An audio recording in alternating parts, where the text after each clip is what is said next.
Pebbles Kids Stories. Once upon a time, there lived a rich man with his beautiful young daughter, who was very kind, loving, and gentle in nature. The rich man's wife died, and so he married another woman who had two daughters, Agatha and Alyssa. They were also cruel to the little girl and ill-treated her. You will clean the house, sweep the place and keep it clean. Is that clear to you? The poor little girl had to do all the hard work from morning till night. As she always looked dusty and dirty, they named her Cinderella. Just see how pretty our well-dressed girl is now. One day, the king sent invitations to everyone in the kingdom to a wonderful ball at the palace. Every girl was invited to meet the prince. He was to dance with all the young girls, and then it was hoped he would choose a bride for himself. On the day of the ball, Cinderella, come here. Quickly help us get ready for the ball. Cinderella helped them choose the prettiest dresses for the party. When they were ready, Mother, can I also come with you to the party? Please? Why, Cinderella? You have no clothes and are covered with tatters and dirt. We would be only ashamed of you. as no one was at home, Cinderella started to cry. Oh, how I wish I could go for the ball. If only I had a fairy godmother who could make my wishes come true. There appeared a prim, grey-haired lady carrying a magic wand. Why are you crying, my child? Who are you? I am your fairy godmother. I want to go to the king's party, but my stepmother would not allow me. I will help you to go. She magically made a chariot from the pumpkin in the garden. She turned the white mice as the horsemen and dressed Cinderella in gold and silver dress and slippers embroidered with silk and silver. Before leaving, My dear, you should come back before midnight. When the clock strikes 12, the magic will wear away and you will be transformed back into your old clothes. I will be back before midnight. in the ball, the prince was not happy with the girls present there until he saw Cinderella. He took her by the hand and danced the whole night. Cinderella danced happily with the prince, and they fell in love, and they didn't realize time passed by. Suddenly, the clock struck 12. And Cinderella was shocked to see the time. She fled away from the prince and ran away from the palace, leaving behind one of her glass slipper. The prince became very sad. Next day, he set out with his soldiers, searching for the princess. He visited every house in the kingdom that had young maidens, but it did not fit any girl. At last, they came to Cinderella's house. Here, let me try. Oh, it's so small. No, it's not fitting. Let the other maiden try. Oh, come on, keep trying. Oh, it's too big for me. Try to push your legs in. Is there anyone else in your home? Oh no, we don't have anyone else. Cinderella was there, peeping through the curtains. I would like to try, if I may. Cinderella wore the glass slipper, and a slender foot slid into it easily, and it fitted her perfectly. She took out the other glass slipper from her pocket and wore it. The prince also recognized Cinderella. I feared I would never find you. Will you marry me?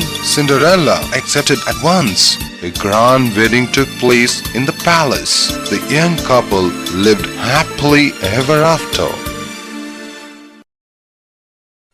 Once upon a time, there lived a couple. They did not have any child and longed to have one. Next to them was a beautiful garden. In that garden lived a wicked witch. One day, knelt as a sign she would have a baby. The same day, she saw some Rapunzel lettuce growing in the witch's garden.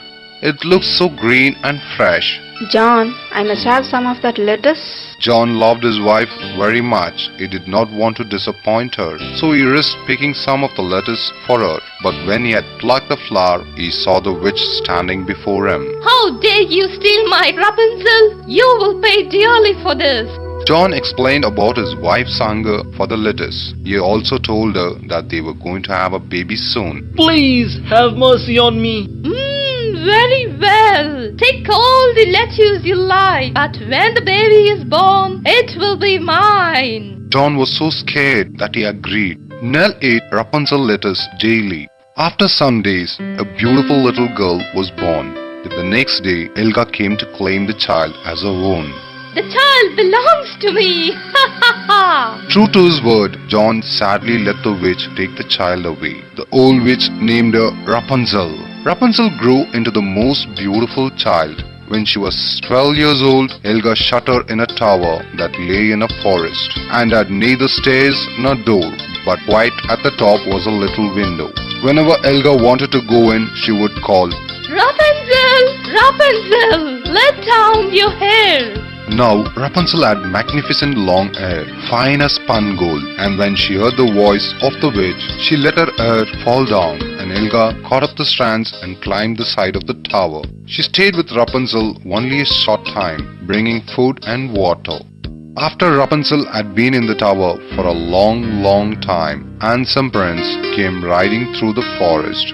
Suddenly, he heard a beautiful voice singing from the tower. When he got closer, the singing stopped and a harsh voice called, Rapunzel, Rapunzel, let down your hair. The prince was amazed to see the beautiful long hair and the ugly witch climbing up it. He wanted to see the girl to whom the voice belonged. He waited for the witch to get down. Rapunzel, Rapunzel, let down your hair. Immediately, the hair fell down and the prince climbed up. At first, Rapunzel was terribly frightened to see a man. But the prince began to talk to her quite like a friend. Sing for me. Rapunzel was so happy that she sang more sweetly than ever before. Every day after that, the prince climbed up to see Rapunzel, and every day she sang for him. He fell in love with her and asked her to marry him. Oh yes, I will. How will I take you down? I do not know how to get down, but you can bring with you a skein of silk every time that you come, and I will weave a ladder with it, and when that is ready, I will come down, and you can take me on your horse. They agreed that until that time he should come to her every evening, for the old witch came by day. One day, Helga arrived at the tower earlier than usual. As she came near, she saw Rapunzel tell the prince goodbye. She watched him climb down from the tower on the golden hair. Someone has tricked me. Immediately, she worked out a plan.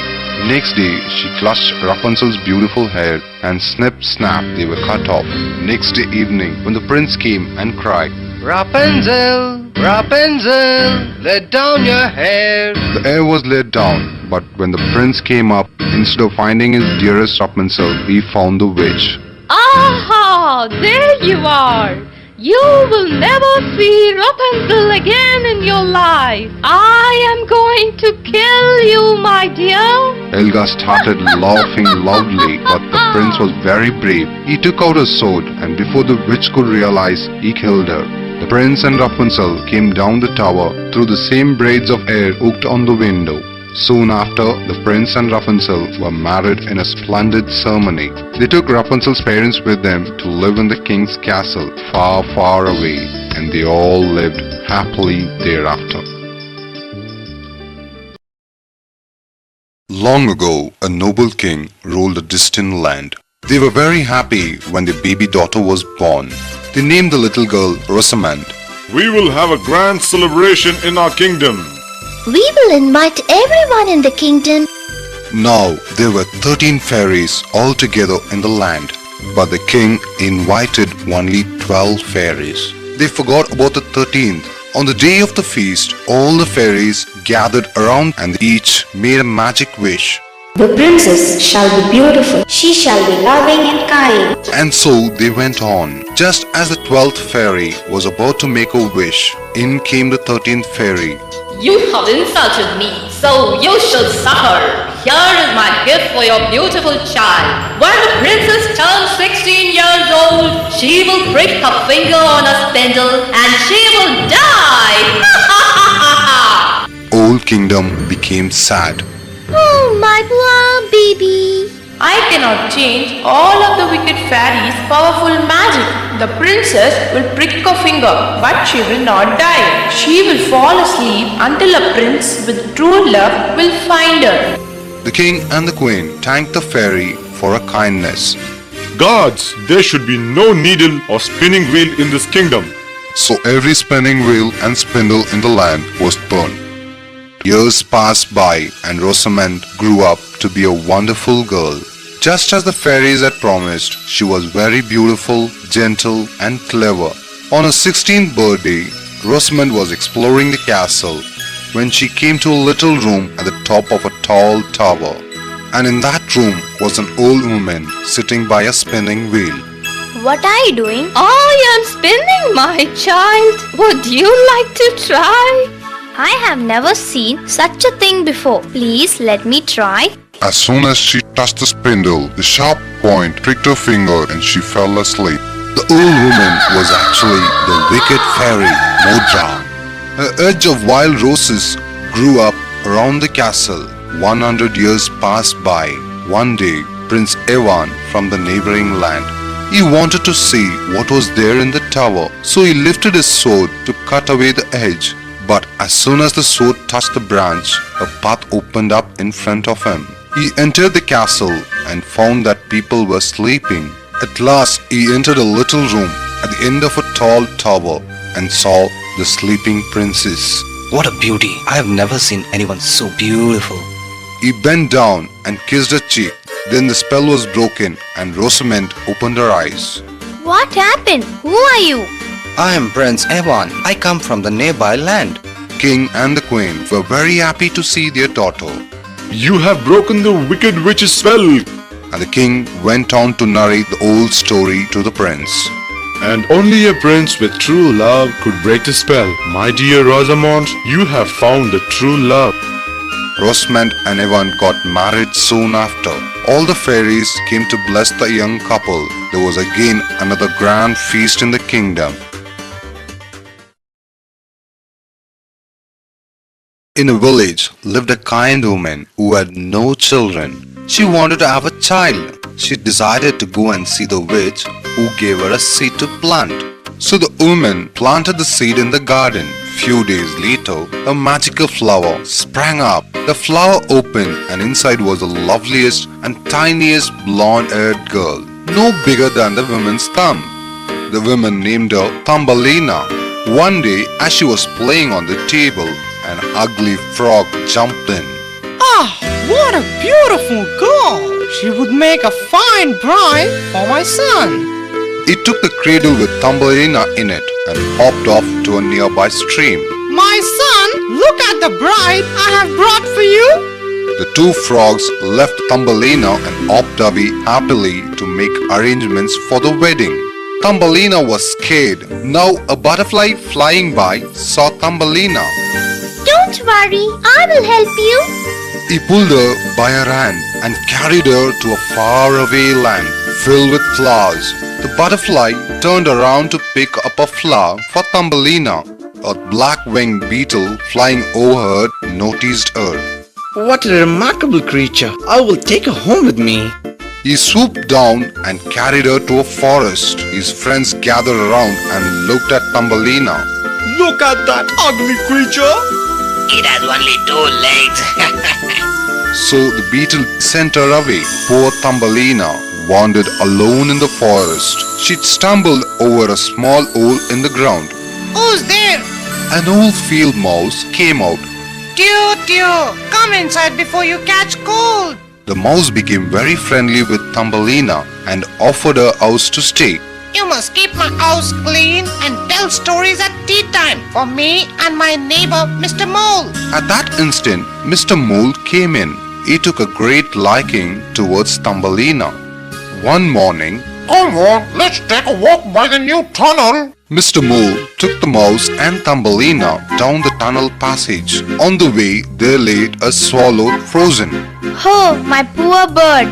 Leave him. He's anyway going to die. But Thumbelina came back to the bird, covered him with a green blanket. I will take care of you till you become strong enough to fly. Every day, Thumbelina took some wheat grain and water to the swallow and fed him. Meanwhile, Mr. Mole expressed his wish to marry Thumbelina. Oh, Thumbelina, I'm so happy for you. Thumbelina refused to marry the mole, but the mouse insisted that she must. Let me see my swallow for the last time. She ran out to see a friend, but the swallow wasn't lying there anymore. It was already flying. Thumbelina, Thumbelina, sit on my back and I will take you away. Thumbelina joyfully climbed on his back and he flew to a magical land of flowers. Thumbelina looked around and noticed a young handsome man nearby. Their eyes met and they fell in love instantly. I am the king of daisies. Will you be my queen? The king's subjects flew to Thumbelina and presented her with a pair of wings that fitted her perfectly. The couple then got married.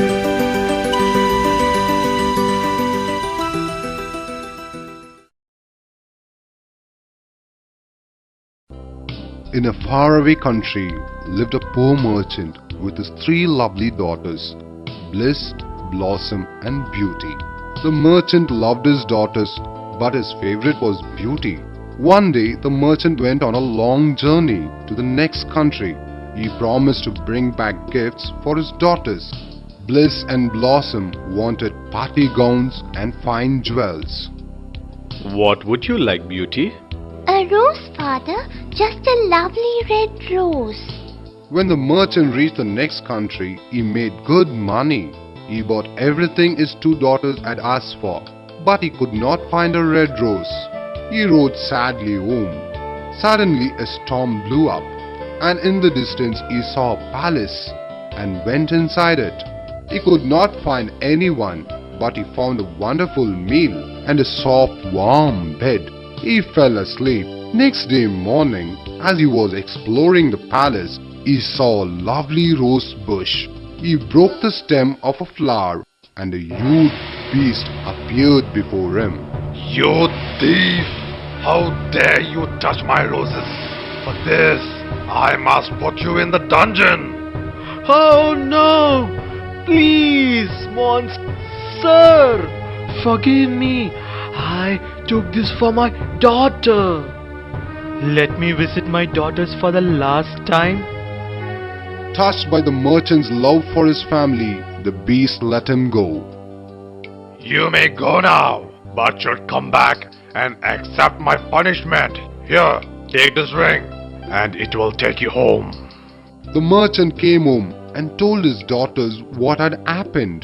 The next day, he had to leave back to the beast's palace. Must you go, father? We will miss you. At night, when all were asleep, Beauty took the magic ring and used it to carry her to the beast's palace. Who are you? It was my father who plucked the rose from your garden. He did it for me, so I should be the one to take up the punishment. The beast agreed. He gave Beauty beautiful clothes, delicious meals, fresh flowers from the garden. They dined together and spent many hours talking. The beast fell in love with Beauty, but he was ashamed to tell it out because of his ugly appearance. In time, Beauty also started loving the beast for his kindness, but she also missed her father and sisters. One day, I want to see my father, please. Very well, you may, but I can let you go only for 10 days. At the end of the 10th day, you must return. Beauty accepted and went home. Her family was happy to see her. Days passed. The 10th day ended. Beauty decided to stay one more day. That night, she dreamt that the beast was dying. She was so frightened by the dream that the next day morning, she returned to the palace. Hello, I'm back. There was no answer. She rushed to the garden. She found the beast lying down. Oh, beast, don't die. You are so kind and I love you. You may be ugly, but I can see goodness in that also. With these words, the beast changed to a handsome prince. Oh, I'm Prince Michael. An old fairy turned me into a beast. for I was often cruel to animals that looked ugly. The spell could be broken only when someone loved me in spite of my ugly appearance. And you, Beauty, you did love this beast. Michael and Beauty were married at once. Beauty's father and sisters came to live with them, and they all lived happily thereafter. Long, long ago, there lived a king who had a daughter called Jade. She was so beautiful that the sun itself was astonished whenever it shone in her face. The king loved Jade so much that he never let her play with anyone else. So the poor child had no friends, and when she was bored, she took a golden ball and played with it. This ball was a favorite plaything. One day, Jade's golden ball rolled straight into the well. At this, she began to cry. Suddenly, she heard a voice. Why are you crying, little princess? She looked round to the side from where the voice came and saw a frog stretching forth its big ugly head. You can't help me. You are an ugly frog. Do not weep. I can help you. Please tell me. My golden ball fell into the well, and the well is so deep. Okay. What will you give me if I bring your golden ball up again? Whatever you will have, my clothes, my pearls and jewels, and even the golden crown which I am wearing. I do not care for your clothes, your pearls and jewels. But if you allow me to eat from your plate and sleep in your bed, I would bring the ball for you. She thought, how can this ugly frog be anyone's friend? Oh yes, I promise you all you wish. The frog jumped into the well and came up again with the ball in his mouth and threw it on the grass. Jade was delighted to see a pretty ball once more. She picked it up and ran away with it, forgetting all about the frog. Wait, princess! The next day, just as the royal family sat down to dinner, there was a knock at the door. Jade went to answer it, and to her amazement, she saw the ugly frog sitting there. Good day, princess! Jade was so frightened to see the frog that she slammed the door and went back to the table. Who was that, my child? It is an ugly frog. What does the frog want from you? Jade narrated the old story to her parents. If you gave your word, you must keep it. Allow your frog friend to come in. So Jade went to the door and let the frog in. Tap, tap, splash, splash came in the frog, and with a late sat beside Jade at the table. He ate from a plate and drank from a cup. I am tired now. Princess, take me to your bed. So she picked up the frog and took it to her bedroom. She put him on the corner of her bed and went to sleep, but she could not sleep a wink. So a frog friend sang for her. The voice was so nice and gentle that she slept peacefully. At dawn, the frog waved goodbye and went into the forest. That's the end of him.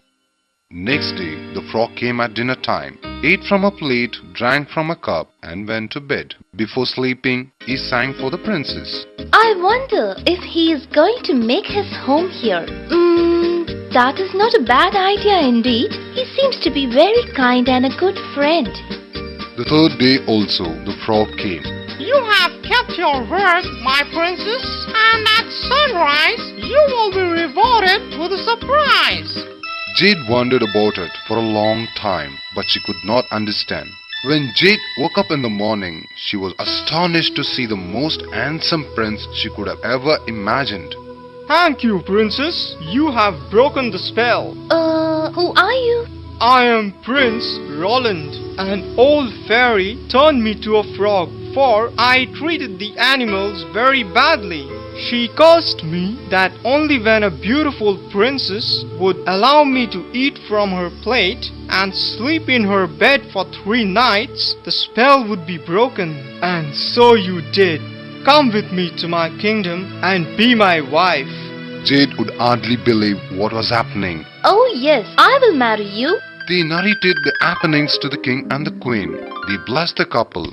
From that day onwards, Jade was very careful to treat the animals with love and kind.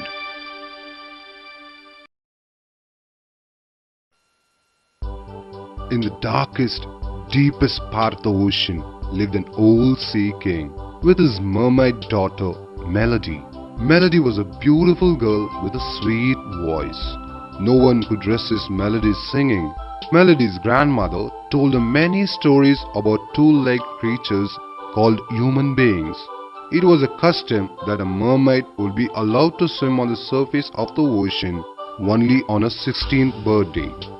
And today, Melody was turning 16. Today is a special day for you, my dear. You may swim up to see the humans.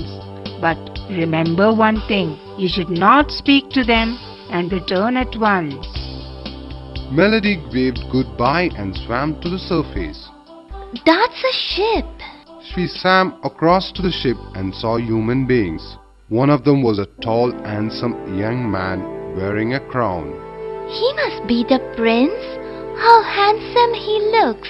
Melody fell in love with him. Just then a storm broke and the ship sunk into the sea. The prince also began to drown. Oh no! I will save him. She caught the prince and took him to the nearest shore. She left him there and swam back, waiting to see what happened to the prince. She sang a song for him. He woke up and looked around to find who saved him, but could not see Melody. After some time, a man passing by helped the prince. Thank God, he's safe now. Oh, I want to be like human beings. She swam back to her place and told everything to her grandmother. Day after day, Melody became very sad. My dear, you look worried. Yes, Grandma, I can't forget my handsome prince. I must have legs so I can be with him. There is only one person who can help you, the sea witch. She can give you legs. So Melody went to see the sea witch. The sea witch also agreed, but on one condition.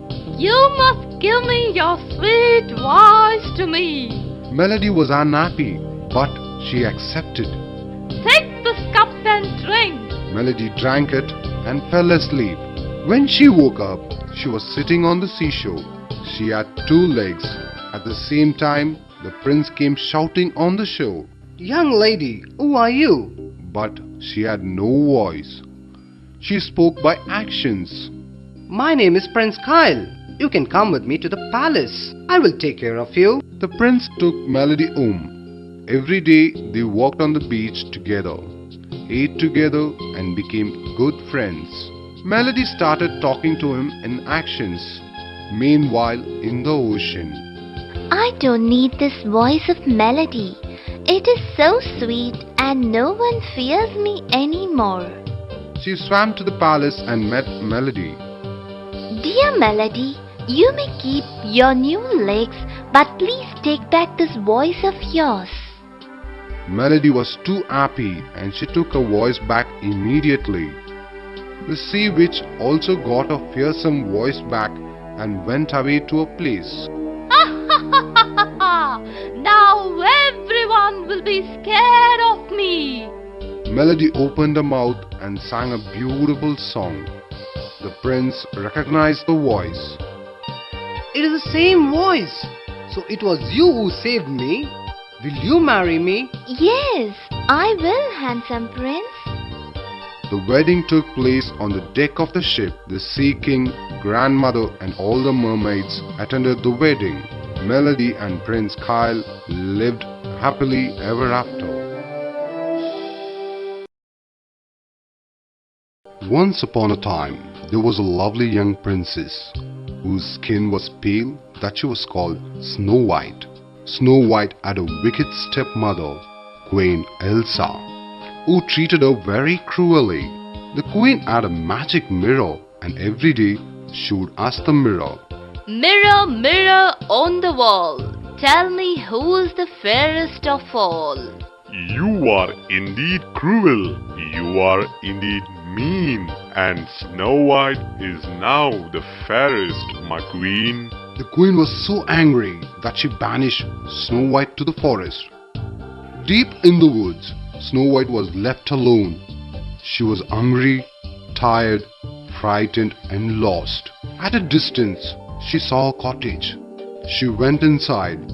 Good food was set on the table. 7 plates and 7 forks were kept.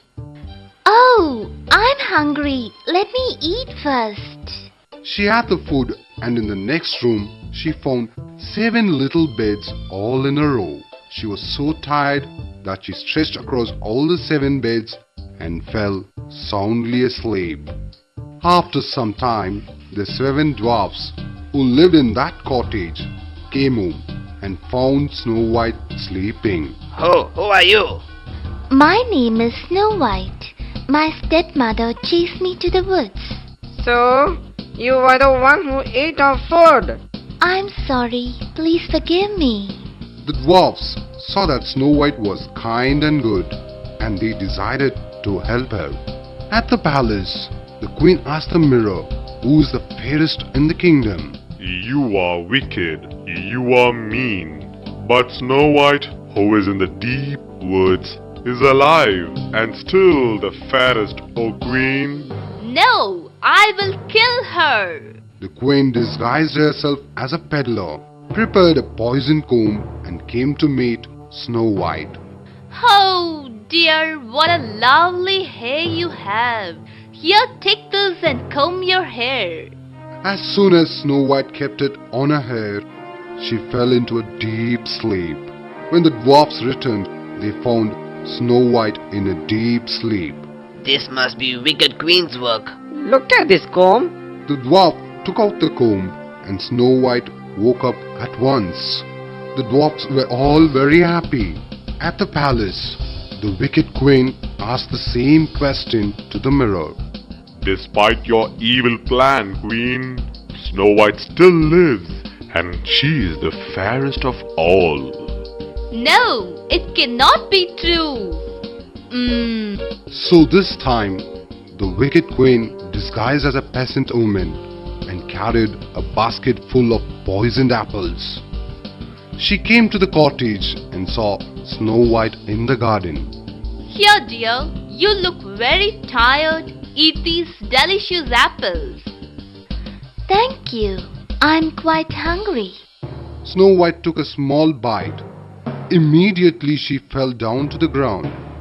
Now that the queen was sure Snow White was dead, she left happily. The dwarfs returned home in the evening. Look, Snow White, get up. She's dead. The dwarfs started crying. They laid her on a soft bed. After some time, a young prince was riding through the forest. He saw Snow White and the 7 dwarfs crying. He went nearer. Beautiful. The prince fell in love with her. Who is this beautiful lady? The dwarfs narrated the whole story to the prince. The prince then bent down and kissed her cheek. As he did so, Snow White got up and started to cough, and a piece of apple fell down from her mouth. What happened to me? You were dead. Now you are alive. Snow White was astonished. Will you marry me, beautiful Snow White? I will. The dwarfs danced and rejoiced. The prince took Snow White and the dwarfs with him to his palace. The wicked queen asked her magic mirror the same question once again. Oh Queen, you are beautiful, but Snow White the princess will always be the fairest. No! The queen broke the magic mirror in anger and locked herself in the room till she died. Long ago, there lived a poor old craftsman named Geppetto, who lived all alone. Geppetto was a very nice man, and he spent his life making toys for children. How I wish I had a child of my own.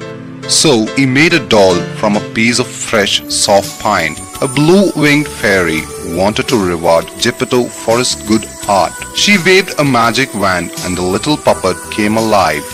Wow, you are the finest puppet I have ever made. I will call you Pinocchio. After a few days, Geppetto felt that Pinocchio should go to school. So he sold his only coat and bought Pinocchio a school book. To be like a real boy, you must go to school. Now, be on your way. Goodbye, father. On his way, Pinocchio met a sly fox. My friend, real boys don't want school. They want to sail across to Runaway Island, where they can have fun and play all day. Maybe I could sell a ticket for you. But I do not have money with me. You can give me your school book. Pinocchio sold his book happily. He was going to be a real boy and have fun. Suddenly, the blue-winged fairy appeared. Pinocchio, why aren't you going to school? I am on my way to school. And with that big lie, Pinocchio's nose began to grow longer and longer. Pinocchio began to cry. You said a lie, Pinocchio. Whenever you tell a lie, your nose will become big. I'm sorry. I promised to be a good boy and go straight to school. The fairy forgave him. With a sweep of a wand, she got back the old nose, and before leaving, she warned him. Remember one thing, my boy. Runaway Island is not a safe place for children. If you go there, you would become a donkey. But Pinocchio was not ready to listen to her words. Without thinking about his father or the fairy, he went to the Runaway Island. At first, it was a wonderful place to live in. There were games everywhere, sweets, and no one to stop Pinocchio from what he was doing. After a day of fun, he was too tired and he stopped by a lake to rest. He dipped his hand into the water for a drink. He saw his reflection. Oh, that's not me. What has happened to my ears and nose? How did I get this tail? He had grown long ears, long nose, and a tail like a donkey. Help! Somebody help me! Once again, the blue-winged fairy appeared.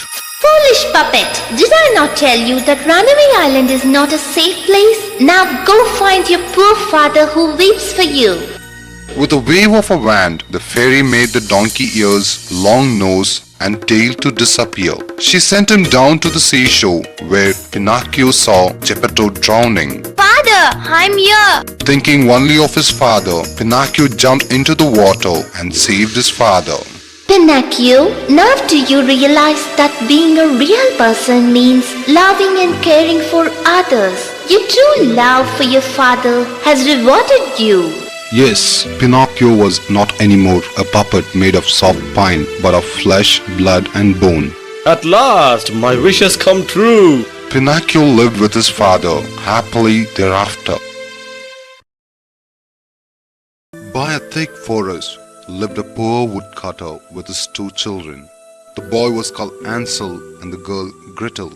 They were so poor that they had nothing to eat. So the children's stepmother decided to leave them in the forest that night. Tomorrow we will leave your children in the forest. We can at least have food for us.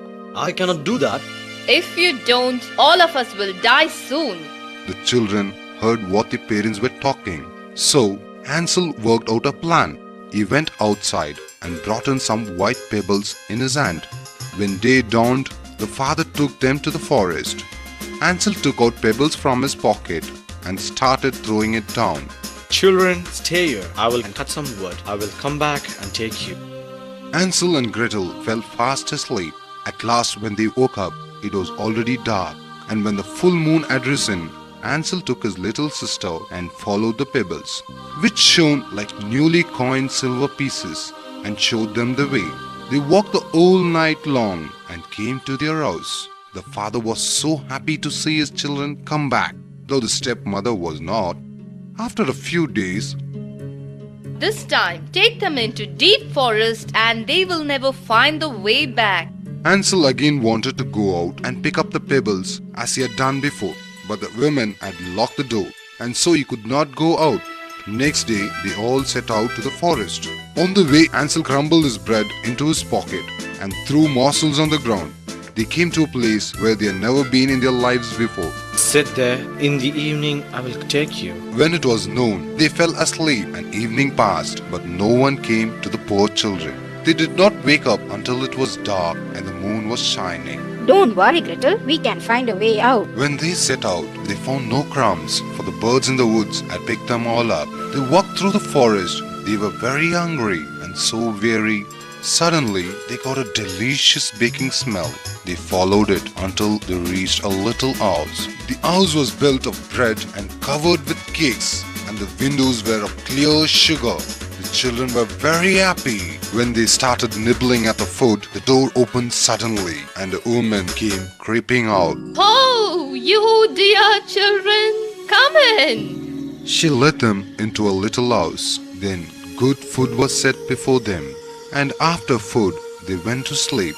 Little did they know she was in reality a wicked witch who lay in wait for children and had only built a house of bread in order to bring them there. When a child fell into her power, she killed them. Next day, when Gretel woke up, she was alone. Get up, lazy thing. Cook something good for your brother. He is to be made fat. When he is fat, I will eat him. Where is my brother? Ah, I have locked him in the down room. I should do something to save my brother. She came to the room where Hansel was kept. Hansel, take this bone. Show this to the witch every time she asks you to show your finger. So every morning the witch went to the stable and made Hansel stretch out his finger. Hansel, however, stretched out the little bone to her, and the old woman, who had dim eyes, could not see it and thought it was Hansel's finger. Days passed by and the witch became impatient. One day, I am going to cook him. I have already heated the oven. Creep in and see if it is properly heated. Oh, I'm so sorry. I do not know how I am to do it. Please show me. Silly goose, the door is big enough. Just look, I can get in myself. and the witch crept up and thrust her head into the oven. Then Gretel gave her a push that shut the iron door, and the witch was burned to death. Gretel ran to Hansel, opened his little stable. Hansel, we are saved. The old witch is dead. They went into the witch's room. They stood chests full of pearls and jewels. They took whatever could be gotten and set off to get out of the forest. The forest seemed to be more and more familiar to them, and at length they saw from afar their father's house. Then they began to run, rushed into their house, and threw themselves round their father's neck. Oh, my children, I missed you so much. We too missed you, father. The children gave the precious stones. The father was so delighted, and they lived happily together. Pebbles Kid Stories.